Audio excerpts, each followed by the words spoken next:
Bom, prefeito Eduardo Paes, primeiro, é um triste acontecimento hoje em Brasília. Eu não sei como é que o senhor observou isso, mas as manifestações políticas hoje são, todas elas, a maioria, né, contra esse ato de desfile desnecessário de blindados em Brasília. Nós precisamos de comida no prato, precisamos de saída dessa crise sanitária e econômica e não de blindado no solo sagrado da capital federal da República. O senhor, como um democrata, não pensa de forma diferente, né, prefeito? Prazer não falar com o senhor. Prazer, meu, Datena. Estava acompanhando aqui os comentários esportivos aqui, sempre pertinentes, né? Aliás, assunto muito melhor que ficar tratando dessas loucuras que a gente imaginava. É muito louco esse negócio, porque eu tenho 51 anos, né? Ou seja, eu já cresci ali vendo o processo de redemocratização. Cara, você é jovem assim, é? Mas você é jovem desse jeito? Eu tô com a cara acabadinha, né? Não é isso. Não é isso, não. Sabe o que é? É que pelo cargo, pelo respeito que a gente tem pelo cargo das pessoas, você sempre acha que a pessoa tem um pouco mais de idade. Mas muito jovem, 51 anos de idade na política... pela primeira vez com 38. Legal. A primeira vez que eu me elegi foi com 38. Mas, enfim, a gente achava que esse tipo de discussão, de debate no Brasil, né, não faz nenhum sentido. Né? Eu acho que a democracia brasileira é algo tão consolidado, né, tão estabilizado, as instituições são tão fortes, né, que causa, eu diria, uma certa tristeza, né, ver algumas demonstrações ou sinais, né, de que existam personagens que não serão bem-sucedidos, né, mas que existem personagens que ainda imaginam que possam se impor através da força, né? Então, não vão se impor, mas, óbvio, causam sempre um desconforto, né? É desagradável num país com tantos problemas, como você mesmo disse, que a gente precisa falar de emprego, de comida na mesa e de vacina, né? A gente tem que ficar perdendo tempo, primeiro com essa palhaçada de voto impresso ou não impresso. Né? Eu disputei todas as eleições da minha vida, eu me elegi a primeira vez com 25 anos, vereador no Rio. E eu disputei aquela eleição, foi a primeira eleição, aliás, 96, que teve o voto eletrônico. Todas as eleições da minha vida eu disputei com voto eletrônico. Das 8 eleições que eu disputei, eu perdi 2. E não perdi por causa de fraude, perdi porque o povo não quis, né? E me mandou para casa. Né? Eu posso até achar, fiquei chateado, fiquei triste, me achei injustiçado. A última, então, que foi para aquele ex-juiz 171 aqui do Rio, né, da revolta, mas o povo decidiu na época que ele seria melhor governador que eu.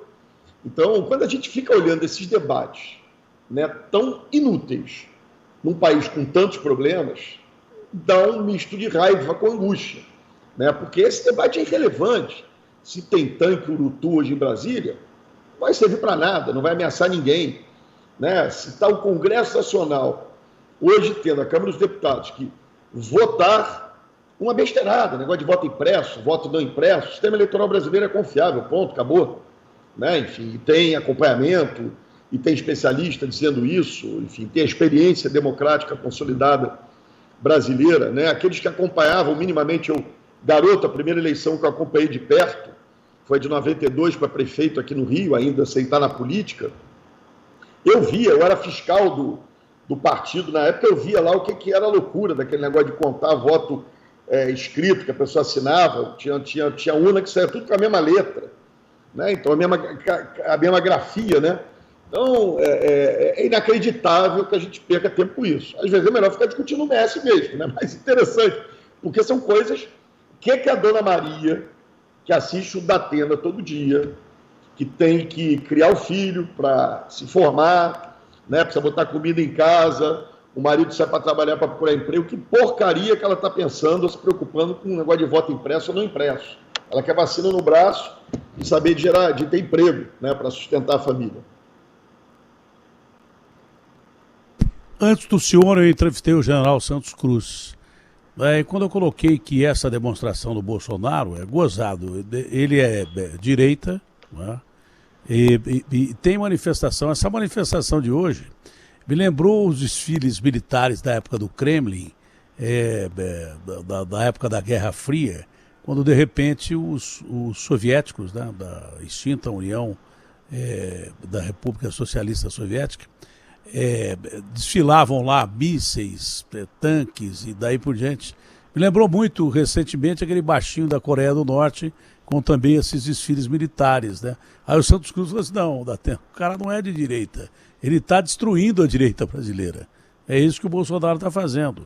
Mas o Santos Cruz me falou uma coisa que eu achei muito interessante, dentro de tudo que ele falou, ele também acha que isso é um absurdo, que não deveria ter, as Forças Armadas não deveriam ser usadas para esse tipo de coisa, chegou a falar em insensatez até insanidade, e me parece ser mesmo, mas ele alertou por um detalhe interessante. Eu me lembro que na semana passada o alto comando do Exército se manifestou junto ao Supremo dizendo que temia atitudes golpistas, dá um golpe. Aí o general Santos Cruz falou o seguinte, que essas atitudes poderão gerar violência, o fanatismo gera violência. Ninguém está preocupado realmente com golpe, porque o senhor tem aí maior concentração de exército do país. Aí na sua cidade, lá, aí no Rio de Janeiro, maior concentração de militares do país das três forças. Né? Não há essa preocupação de que as Forças Armadas estejam engendrando um golpe nos quartéis. Que o presidente possa estar pensando nisso, ele pode estar até pensando e deve estar pensando mesmo, para que desfilar tanque de guerra em Brasília? Mas o problema é que isso arranha a democracia e o general acha que tem que haver uma resposta forte, principalmente do Congresso brasileiro. Tem que ter uma resposta bem definida do Congresso brasileiro, que não pode se acovardar num momento como esse, porque dessas manifestações, se elas crescerem, mesmo que isoladas e sem apoio das Forças Armadas, fanatismo gera violência e tudo que a gente não precisa no Brasil, no momento de hoje que a gente está juntando os cacos como o mundo, é ter essas posições que não levam à democracia, nem à recuperação da economia e nem tudo que a gente falou, comida no prato, teto sobre a cabeça e tudo mais. O senhor é jovem, mas já é um político experiente, capaz de saber disso, né, prefeito?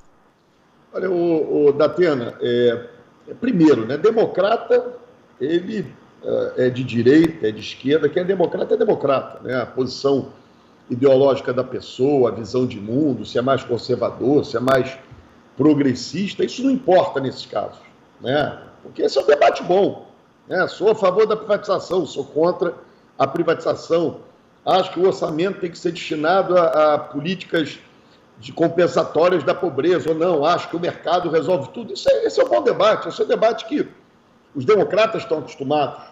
Esse é um debate que eu fiz a minha vida inteira, né, como vereador na cidade, como deputado federal, e faço como prefeito, faço questão de me manifestar nos temas que tenham a ver com o meu país. Isso faz parte. O que não dá, e aí eu concordo com o general Santos Cruz, quer dizer, a gente vive uma circunstância muito diferente do que aconteceu em 64, né? Não há mais espaço para isso, o mundo é diferente, não há apoio internacional para isso. Tem que lembrar que em 64 os Estados Unidos tinham um porta-aviões na nossa costa aqui, né? Enfim, tinha toda uma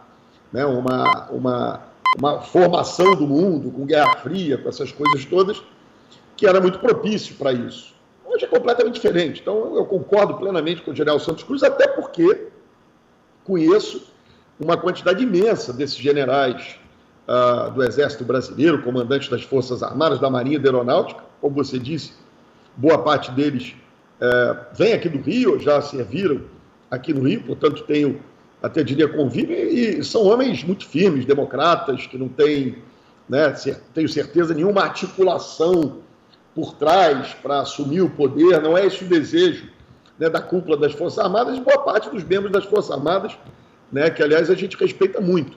Agora, é óbvio, quando você tem a principal liderança política do país, né, a gente tem um papel, Datena, como você tem aí, né, claro, um comunicador, mas o homem público tem sempre o papel do exemplo, né, e quando a gente erra, é muito ruim, né, infelizmente, nós não podemos sair por aí dizendo tudo aquilo que a gente pensa, acha, né, sem estar refletindo, né, nós somos permanentemente observados e a população acompanha. Então, quando esses sinais vêm, você acaba pegando grupos menos informados, pessoas que não têm em si os valores da democracia, enfim, pelos mais variados motivos, aqui não me cabe discutir, muitas vezes são razões até freudianas, né? E simplesmente essas pessoas acabam cometendo atos de vandalismo, de violência. Então eu concordo com o general Santos Cruz, né? Eu não vejo a menor ameaça de um golpe, né? De que o Brasil vai fugir da democracia, de que não vai haver eleição. Tudo isso vai acontecer. Agora, em que condições?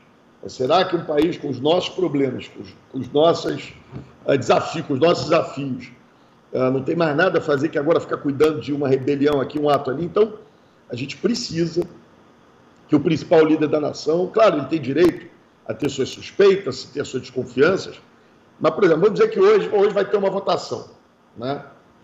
No plenário. Eu achei até que o presidente Arthur Lira agiu bem em levar isso para o plenário, né? Porque isso vai permitir que, de uma vez por todas, se integre. Decisão salomônica. Foi uma decisão salomônica essa. É isso. Aí acabou. Né? E aí a gente precisa do nosso líder maior, que é o presidente da República, né? Não importa se votou, não votou, se gosta, se não gosta, ele é o presidente da República eleito democraticamente.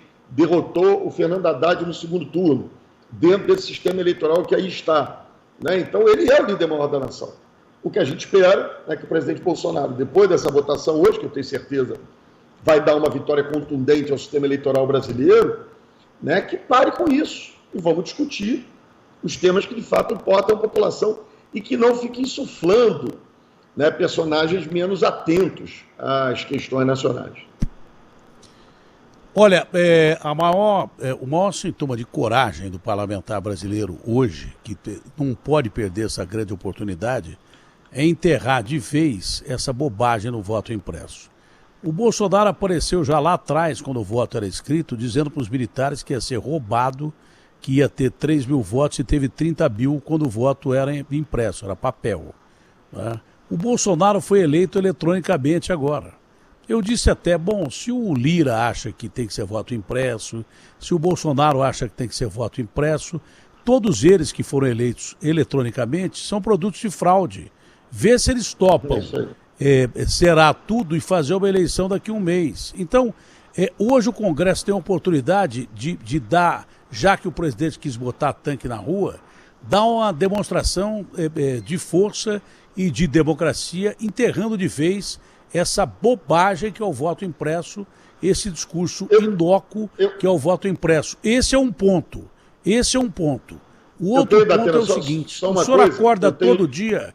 Não, o senhor acorda todo dia, como prefeito do Rio de Janeiro, o senhor acorda todo dia pensando em resolver os problemas do Rio de Janeiro, de catar os cacos, de pegar a economia que está lá embaixo, de reduzir a taxa de transmissão da Covid, entendeu? Como deve ser um líder político.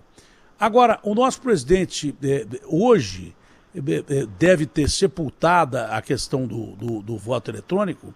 Ele vai voltar a discutir isso de novo, não agora, mas lá na frente ele de novo vai colocar isso se as pesquisas lhe forem desfavoráveis. Acontece que não é esse o problema, é que amanhã ele acorda com outro motivo para não ter eleição. Ao invés de tentar fazer do país um país recomposto, porque a gente é uma economia que é potente, a 10ª economia do mundo, mas fragilizada, como o mundo inteiro está fragilizado, no meio de uma economia fragilizada, globalizada. Esse negócio de desfile de tanque é uma coisa tão demodê, tão fora de ordem, de República das Bananas, que se o Brasil está isolado por questões climáticas importantes já do mundo, da comunidade mundial, esse desfile de tanques vai isolar ainda mais o Brasil. Então, o problema é qual é o próximo problema que o presidente vai arrumar amanhã para a nação e não a solução. O senhor entende o que eu digo ou não? Perfeito. Primeiro, né, eu tenho aqui orgulho, eu tenho 2 deputados federais que são meus secretários, o deputado Pedro Paulo, que é o secretário de Fazenda, e o secretário Marcelo Calero, que é o secretário de Governo e Integridade. Ambos foram exonerados hoje para ir para Brasília votar contra essa história de voto impresso. Né? E é como você disse, hoje uma oportunidade grande para o parlamento brasileiro, independente de tanque ou sem tanque, de baboseiro ou de coisa demodê, É uma grande oportunidade para o Parlamento brasileiro dar um basta nessa conversa. E você disse uma coisa importante. Eu já fui eleito aqui no Rio, né? Eu estou, graças a Deus, no meu terceiro mandato de prefeito. Adoro ser prefeito do Rio, né? Enfim, tenho orgulho de ter vencido 3 eleições. E nos meus 2 mandatos anteriores, eu fui reeleito. Você sabe qual é o segredo da reeleição, Datena? É fazer bom governo. Não tem jeito. Se você fizer bom governo, as pessoas te dão uma outra oportunidade. Né? Não é governo perfeito. Ninguém faz governo perfeito. Aqui não vai ter erro. Claro que tem erro, imagina. Né? Você vai resolver todos os problemas? Não. Mas as pessoas percebem, né, quando o gestor público, quando aquele que está liderando, está fazendo a vida delas melhorar. Então, se eu puder dar um conselho, se tem o desejo da reeleição, vamos trabalhar, né? Vamos gerar emprego, fazer economia, inflação baixar, a inflação está muito alta. Hoje de manhã o IBGE anunciou de novo, 8, não sei, vai vagar. 9% quase. É isso, quer dizer, isso pega, né, o arroz subindo, a gasolina subindo, quer dizer, todos os produtos que atingem o mais pobre, né, numa disparada da inflação. Quer dizer, que política econômica é essa? É desemprego com inflação alta? Né? É disso que a gente está... Se resolver essas coisas, eu garanto, ninguém segura a reeleição. O sujeito pode ser baixo, alto, gordo, magro, preto, branco, não importa. Se fizer bem feito, a população ela é bondosa, ela é justa, ela reconduz. Diz, tem mais 4 anos aí para tentar melhorar um pouco mais. Se fizer governo ruim, pode gritar, espernear, rebolar, xingar, vai perder a eleição, não tem jeito. Né? Então a gente espera, eu torço para que faça um bom governo, né? Independente de aliança política, não aliança política, porque o Brasil não aguenta mais, é muito tempo, tá tendo muito tempo. A gente olha para essa crise que a gente está vivendo, né, que é um misto de várias crises, a gente vem nisso desde 2014, 15, é impeachment, crise econômica, crise ética, crise política, são 5, 6, 7 anos de crise. Não há país que resista a isso. Então, acho que compete a nós, elite brasileira, homens públicos, comunicadores, né? Enfim, a gente parar e falar, vamos lá, vamos construir aqui consensos mínimos. O Brasil acertou sempre quando construiu consensos mínimos. Você pode não gostar do Fernando Henrique, mas o Fernando Henrique, em determinado momento, liderou a estabilidade da moeda. Você teve um consenso ali no país de que a inflação fazia muito mal a todos nós. Você pode não gostar do presidente Lula, mas em determinado momento ele liderou um processo de diminuição dos índices de pobreza. Nenhum brasileiro vai ter fome, né? Isso foi bem sucedido. São esses consensos que a gente precisa estabelecer. E isso não impede o conflito político. Isso não impede o debate político. Não impede nada disso, mas o Brasil avança. E é assim que a gente tem que olhar a política. Vamos ter o lado que é governo, vai ter oposição, é importante que tenha oposição, mas estabelecer consensos mínimos. A gente viver no Brasil, no momento que a gente vive, um país como o nosso, com tanta gente passando fome, de novo, né, não é algo aceitável. Né? Eu estava vendo aqui, está aqui um governante, né, às vezes parece que eu não estou no governo, eu me indigno. Quer dizer, você falou de acordar cedo, né, e ver as coisas. Eu hoje estava vendo aqui o Jornal da Manhã, né, na televisão, indo trabalhar, e estava dentro do carro vendo, e tinha lá um centro médico aqui, no Rio, até na Zona Sul, né, supostamente a área mais nobre da cidade, que várias pessoas não conseguiram ser atendidas de madrugada porque faltava médico. Esse que é o drama do dia. Né? Esse que é o problema que eu tenho que resolver. Né? Porque, enfim, imagina as pessoas procurarem um serviço de saúde, você não tem um médico lá para atender, ficar deitado no banco. Né? Esse que é o verdadeiro drama do Brasil, é isso que a gente tem que resolver, é isso que a gente tem que tratar. Esses são os consensos que nós precisamos estabelecer como nação. Né? Independente se você é de direita, de esquerda. Ninguém é a favor de não ter médico, das pessoas passarem fome, a não ser que esse sujeito seja muito malvado. Olha, o senhor tem o melhor conselho de todos. Vai trabalhar, é só governar, tem tempo ainda para governar. Tem grande chance de recuperação da economia. Aliás, o Paulo Guedes, que disse que o IBGE estava na era da pedra lascada, lascado estamos nós com ele, porque alguma coisa está errada, viu? Alguma coisa está errada. A gente reconhece que o país está no meio de uma pandemia, de uma crise globalizada, só que nós estamos exagerando nessa história de não acudir o povo de uma maneira adequada. Eu já falei várias vezes, inclusive em entrevista direta com o presidente Jair Bolsonaro, que ele tinha que prestar mais atenção no Paulo Guedes, porque nem sempre o cara pode ser um economista brilhante, mas não entende de povo.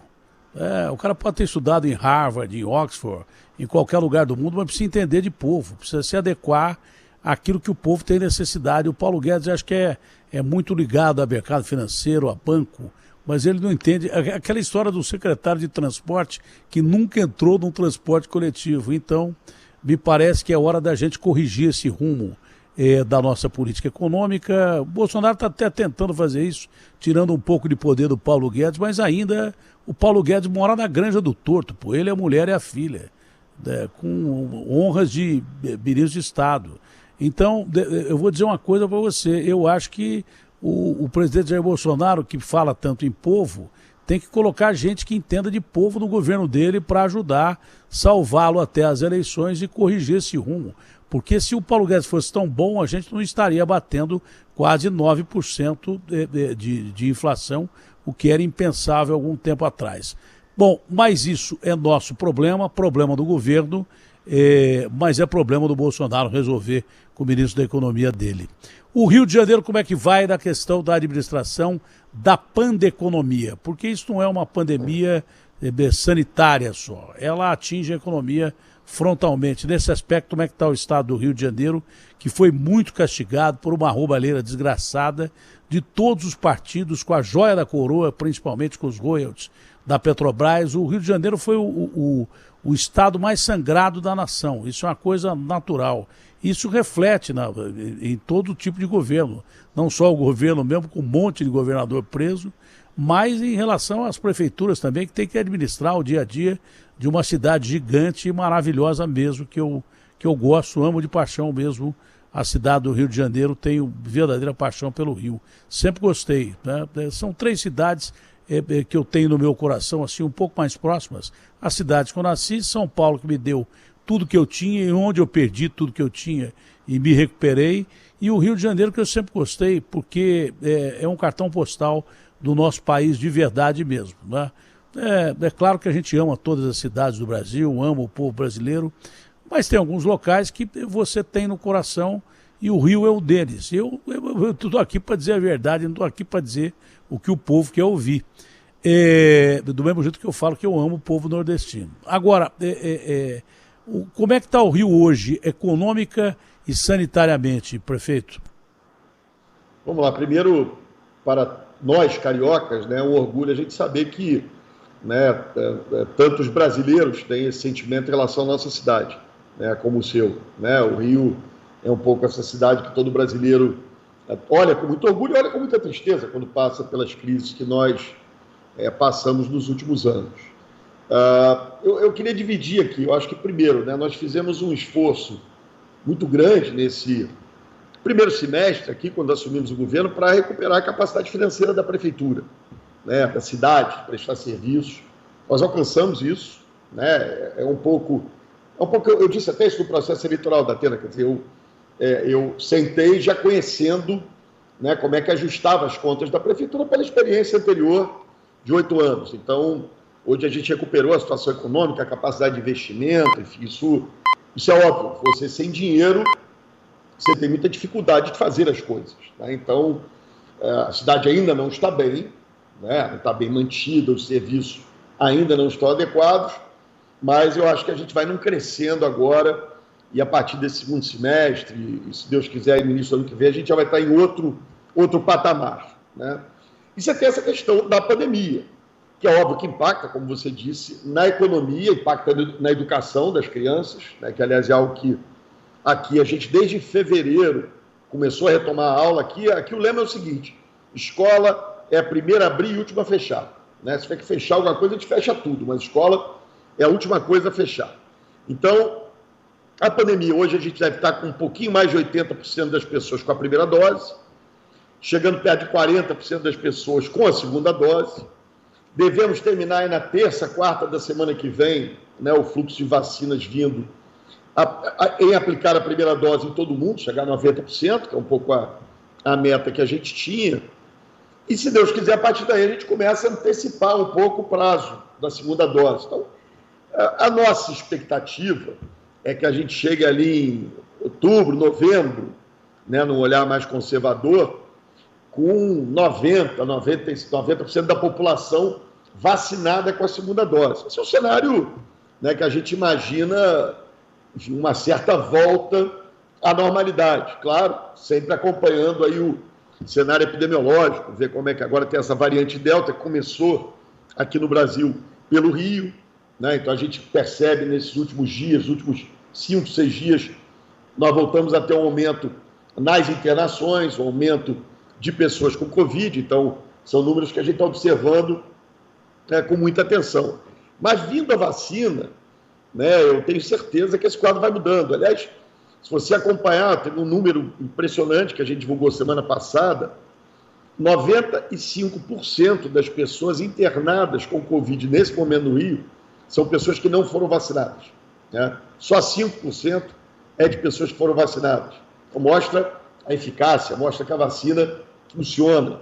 Os Estados Unidos, que começou essa variante Delta há mais tempo, os Estados Unidos, você sabe, tem muitos estados lá que se recusam a se vacinar, né? Desse aspecto, o brasileiro é campeão mundial, mas você pega, impressionante como é que o número de internações, a Delta está nos Estados Unidos inteiro, mas os estados em que as pessoas estão menos vacinadas são os estados que mais têm gente internada. Ou seja, a vacinação é a solução para essa história. Então, de uns tempos para cá, o fluxo de vacina se adequou, né? Está vindo bastante vacina, de vez em quando dá uma engasgada, enfim, uma certa burocracia para se liberar a vacina, mas eu tenho certeza que o Brasil todo, esses números são muito parecidos, né? São Paulo está muito parecido com o Rio, acho até que está um ano na frente de idade. Hoje nós estamos fazendo 25 anos, a São Paulo está fazendo 24. Até teve uma hora que a gente meio que brincou para animar um pouco essa festa. Eu brinquei com o governador João Dória dizendo que eu ia terminar na frente dele, né? Enfim, então eu acho que esse esforço, o Brasil inteiro está caminhando nessa direção para que a gente possa, de fato, chegar na segunda metade do segundo semestre, mais para o final do ano, e voltar a uma certa normalidade. Isso vai gerar impacto na economia, isso vai melhorar a vida da gente, né? Permitir que nossas crianças estejam sempre na escola. Bom, é difícil, né, você falar em restrições, pelo menos na área de turismo e lazer, e o povo está precisando pra caramba disso, porque esse tempo todo trancado não está no gibi. Mas sempre com responsabilidade. Eu conversei com o secretário de Estado do Rio, no setor de turismo. Eu pensei que ele ia responder uma coisa e respondeu outra que foi muito interessante. Falei, nesse momento, quando a variante Delta apareceu, os casos estavam subindo, uma proporção muito maior, já faz algum tempo, um mês, quase isso, a gente fica cronologicamente meio perdido com esse negócio dessa doença, porque você não sabe mais em que mês você está, que dia você acordou, o tempo está passando muito rápido. Mas o secretário disse, olha, Datena, eu dou um conselho, não venha para o Rio se você não precisar. Eu acho tão estranho isso, porque o Rio de Janeiro a gente pensa primeiro em praia, em diversão, sentar na beira do mar, num botequinho, comer um peixinho frito, um camarão, tomar uma cervejinha. Eu não gosto de andar na areia, mas é só de olhar as pessoas na areia, ver esse mar lindo, para mim já está muito legal. Então fica difícil segurar o povo, principalmente numa cidade linda como o Rio de Janeiro. Futebol, que é uma paixão nacional, não só no Rio, mas no Brasil inteiro. Com a vacina, que é a nossa esperança, e graças a Deus devemos isso aos nossos cientistas que desenvolveram a vacina em tempo recorde. Com a vacina, o senhor prevê que essas restrições que já vão ser levantadas, acho que no futebol, possam ser próximas daquilo que a gente convivia com o normal. O normal vai demorar um pouco, o uso de máscara, distanciamento, essas coisas de você não esquecer de lavar a mão, no mínimo, ou álcool em gel. Mas quando o senhor acha que o Rio vai estar próximo do que é normal, falar-se em Réveillon, em Carnaval, quando o senhor acha que o Rio vai se aproximar daquilo que é normal, de acordo com dados científicos, sem ser irresponsável, pensando na vacinação, nos números que a gente vai sempre observando para ver como é que está evoluindo a Covid? Bom, Datena, a tua pergunta é muito boa, porque eu cometi um erro aqui, um erro de comunicação. Né? Eu pedi o pessoal da Secretaria de Saúde, é quem me comanda aqui todos os temas da Covid, da pandemia. Tem um comitê científico, tem 2 ex-ministros, várias universidades representadas nesse comitê, que é também quem me comanda. E nós, olhando o avanço da vacinação, fizemos um anúncio de um processo de reabertura em etapas, né? Uma primeira etapa que seria em setembro, uma segunda etapa em outubro, uma terceira etapa em novembro. Por que eu digo que eu errei na comunicação disso? Porque é óbvio, quando você tem ainda um cenário de instabilidade, né, e o governante, como eu, líder político, eu tinha fiz essa crítica aqui e mostrei a importância daquilo que nós dissemos. Ele vem e diz assim, olha, vamos poder em setembro fazer isso, em outubro fazer aquilo, gera na população um sentimento que a coisa está tranquila, que acabou, quando ainda não acabou. Então, né, queria demais que as pessoas fiquem me ouvindo uma palestra minha de 50 minutos, explicando índices de vacinação, índice de contaminação, premissas, regras, isso e aquilo. Então, a comunicação é muito importante, aquilo que a gente falou, né, aquilo que a gente diz é muito importante. Eu errei nisso, né, anunciei essa reabertura, admiti esse erro, e ontem até o meu comitê científico aqui no Rio fez reparos àquilo que a gente tinha anunciado, mas até, para minha surpresa, né, manteve vários dos aspectos do planejamento. Então, para responder a sua pergunta de maneira muito objetiva, é o seguinte, nós vamos esperar assim, ter uma etapa que é 50% da população totalmente vacinada, a gente avança um pouco, por exemplo, estádios, né, a gente autoriza, se a pessoa estiver vacinada, ela pode ir ao estádio, pode ir totalmente vacinada, 50% de ocupação. Um pouco mais na frente, se libera outro tipo de atividade. E em novembro, com aquele quadro que eu te falei, 90% das pessoas totalmente vacinadas, supostamente, claro, sempre com a premissa do cenário epidemiológico sendo observado, né? E aqui a gente tem mais tempo para falar, quem está nos vendo vai entender. Aí sim, você em novembro tem um momento de quase volta à normalidade. Então, é óbvio que aqui, por exemplo, quando você fala de Réveillon e Carnaval, o Réveillon e o Carnaval são duas festas complexas de você organizar, né? Olhando o cenário epidemiológico e as projeções, tudo aponta que nós vamos ter Réveillon e Carnaval. Se tiver que não ter, não teremos. Se algum cientista disser para mim, prefeito, não tem como ter, não temos, vamos cancelar. Mas a gente já começou a se programar aqui para um e para outro, né? Já temos aí o caderno de encargo do Réveillon sendo divulgado, né? Porque tudo isso tem licitação, tem contratação, então não pode deixar para cima da hora. Então nós estamos trabalhando com o planejamento de ter Réveillon e Carnaval, tomara que tenha, acho que todo mundo que acompanha minimamente aqui o Rio sabe que esse prefeito aqui é portelense e adora um Carnaval, né? Tomara que tenha, eu pessoalmente vou ficar feliz, acho que é um evento importante para o Brasil e para a cidade. Agora, vamos sempre trabalhar em cima de números, né? A coisa está controlada, podemos fazer? Façamos. E vamos nos preparar para isso. Eduardo, sempre um prazer muito grande conversar contigo, um prazerão.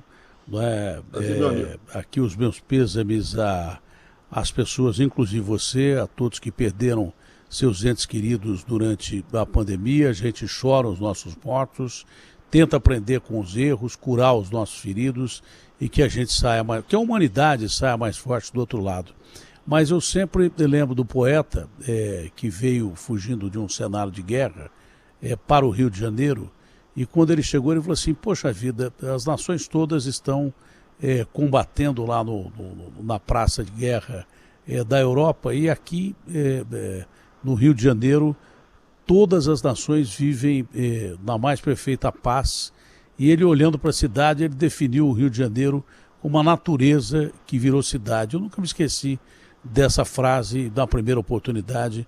Quero ter o prazer de voltar ao Rio de Janeiro e curtir um botequinho na beira da praia com a minha Pode esposa. Me chamar que eu vou junto. Eu faço questão de te receber. Vamos junto, eu sei que você gosta. Vamos junto com o maior prazer. Gosto muito. Vai ser um prazerão. Foi um prazer conversar contigo, Eduardo, como sempre. Conte com a gente, como sempre. Um abraço grande, Eduardo. Tamo juntos. Valeu. Tchau, tchau. Fica com Deus.